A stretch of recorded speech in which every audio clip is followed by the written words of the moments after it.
යේසුස් වහන්සේගේ නාමයෙන් ඔබට ආසිරි.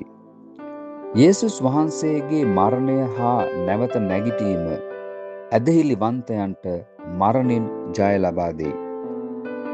පාස්කු කාලයේදී අපි ක්‍රිස්තුස් වහන්සේගේ මරණයත් නැවත නැගිටීමත් ගැන සාක්ෂිකාරයෝය.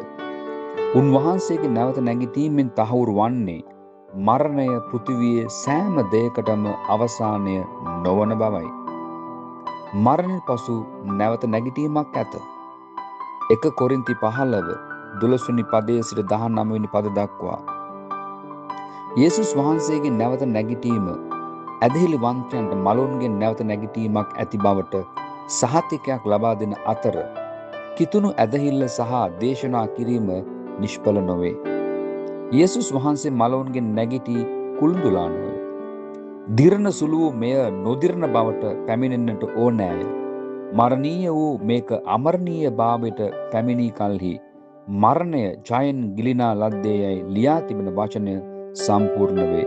1 කොරින්ති 15:54. නැවත නැගිටීමද ජීවනයද මමය. මා කෙරෙහි අදහන්නා මල නමුත් ජීවත් වන්නේය.